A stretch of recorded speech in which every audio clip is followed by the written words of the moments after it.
everyone, welcome back to my channel. Hope you're all doing well out there. And today we're going to make the case for physical media yet again with a 4K release that just came out on July 28th, so fairly recently.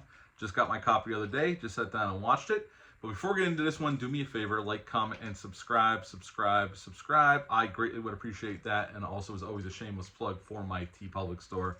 I'll leave a link for that in the description box below. And we're going to go back to 1973 with a brand new Arrow 4K release for Soylent Green. Soylent Green came out May 9th of 1973, had a budget of $4 million. This was directed by Richard Fleischer. Richard Fleischer had a very long career. He directed 20,000 Leagues Under the Sea, Fantastic Voyage, Red Sonja, Conan the Destroyer, and many, many other things, and this one.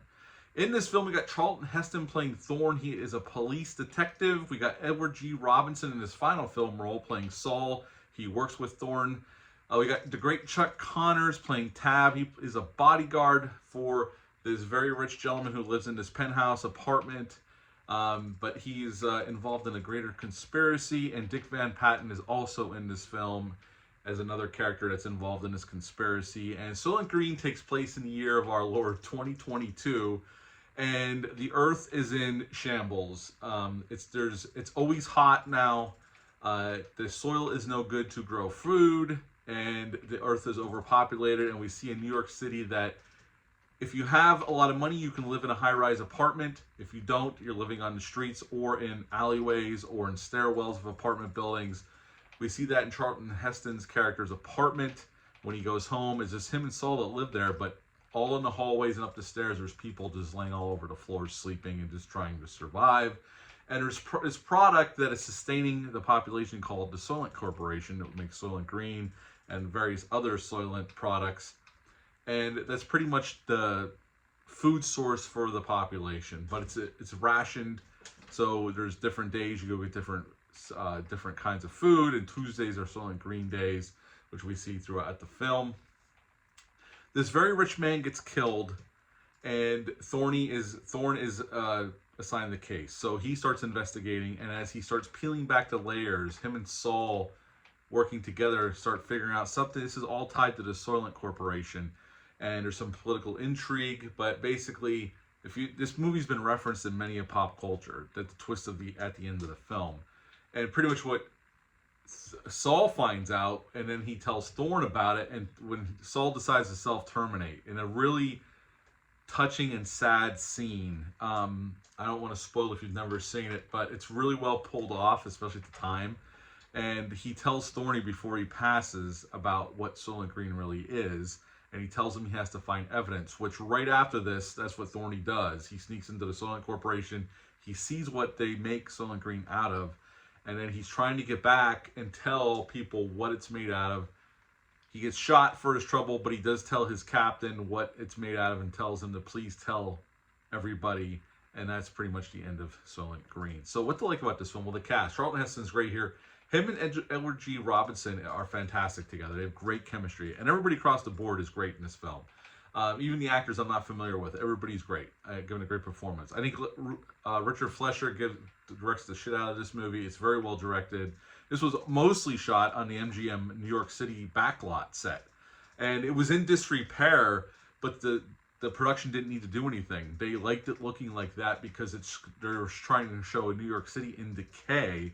So they really didn't have to do anything to the backlot. They used it as is. And right after this film was done being filmed back there, it was all torn down to make room for some kind of real estate that they built on that lot.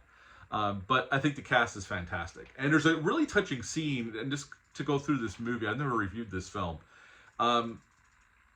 There's a scene where, all anybody has is this Soylent Green, unless you're rich and you can afford to buy lettuce and even some meat. And there's a scene earlier in the film where Saul tells Thorne about, he misses meat and eggs and the abundance they used to have and where did it all go wrong. And he's kind of pontificating about the past, and he actually even breaks down and cries a little bit. And when the rich guy gets killed and Thorne goes to investigate, he actually takes stuff from his apartment, some food. He's a very dedicated cop, but he's not above scavenging for stuff that he finds useful. So he takes this meat home and apples and lettuce, and they share a meal, which actually was improvised. That was not in the original script, but the director asked Charlton Heston and Edward G. Robinson just to improv that scene. That's what they did. But it's a really touching scene watching, especially the look on Saul's face of remembering what life once was and remembering this used to be a usual occurrence back then. And it has been so long since he had real meat and even an apple. And Thorny never even had an apple. And just watching them go through this brief scene, it's a really well done scene and sells how far the earth and how far humanity has fallen at this point. But this is a really great sci-fi detective story, pretty much. I mean, except the sci-fi-ness, but then it basically breaks down to a detective story with some political intrigue. There's espionage going on. Obviously, a murder is going on to cover up what Soylent Green really is. And then the reveal at the end is masterful. Obviously, by this point, it's been spoiled in, like I said, in pop culture many, many times through The Simpsons and way other things it's been referenced in. So if you've never seen this film, I'm almost willing to guess you already know what the twist is at the end. But it's a great twist. I love the twist here. Okay, for the movie itself, I would give Soylent Green. I really like this movie. I owned a 2011 Blu-ray of this film, so it's a movie I've watched for a very, very long time. So I would give the movie itself, actually, a 9.5 out of 10. I like Soylent Green that much. Okay, let's get into this disc. Arrow Video giving a brand new 4K restoration. Let's open this up and we'll get into this. It's a slipcover. I love this artwork that they commissioned for this release. And on the back tells you a little bit about the movie and the special features and what was done to the film. Got a hard plastic clamshell case. Inside we got it's a single 4K disc with all the special features, which are all, we'll go into it, but they're all ported over. There's only one new special feature. Obviously, most of the people involved in this film are dead now. There's a booklet in here too about the writings about the film as well. Okay, Arrow Video, doing what Arrow Video does, went back to the original 35mm camera negative for a true 4K restoration. We have Dolby Vision and HDR10 here on this bad boy, and it's presented in its original aspect ratio of 2.39 to 1. The transfer itself looks great. It's a huge improvement over the old Blu-ray. The inky blacks, the film grain is consistent throughout.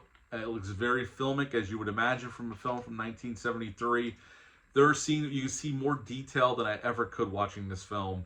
On the old Blu-ray or even on VHS or at broadcast TV, it looks the best this movie's ever looked. They did a really great job with this film.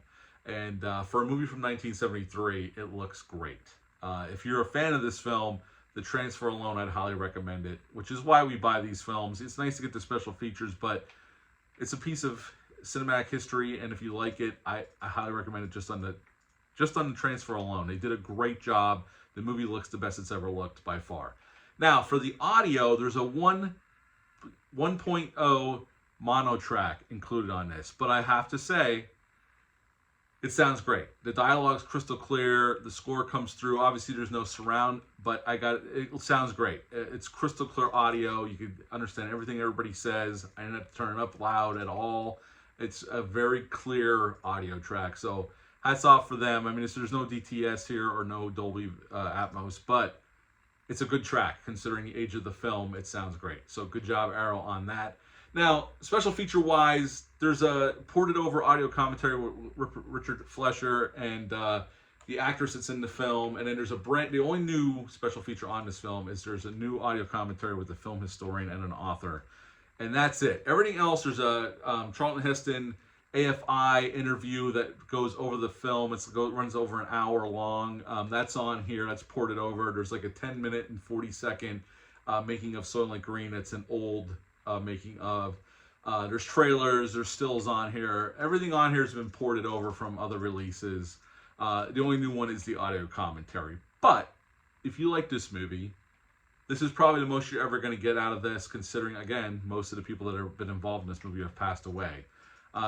But the transfer and the audio alone, especially the transfer, it makes this a worthwhile purchase if you're a fan of this film. I really love this film. I've loved it since I was a kid. I loved it. I got to see this movie before I knew the twist. So I was lucky. It was in pop culture, but I didn't know when I first saw it. I didn't know that Soylent Green was people. Yes, I'm spoiling a movie from 1973. But it's been referenced ad nauseum in pop culture over the years. But I was lucky enough. When I was young enough to see this for the first time, I did not know the twist. So I actually did get to witness this film the first time I saw it without knowing what the twist is. But I know that's almost impossible nowadays unless you haven't seen any of those pop culture references. But the twist is fantastic. The transfer is fantastic. Another banger released by Arrow Video. The movie itself is a 9.5 out of 10 for me, and the disc itself is a 9.5 out of 10 just for that transfer alone. But that 1.0's audio track is worth it. It sounds crystal clear. The dialogue comes through in spades. So a very awesome release from Arrow Video for a very classic sci-fi movie from 1973. So yes, another worthwhile release from Arrow Video. Leave a comment down below. What are your thoughts on Soylent Green? Did you pick this up? Are you planning on picking it up? Leave that comment down below. That is it for this, The Case for Physical Media, the Soylent Green edition. Until next time, bye.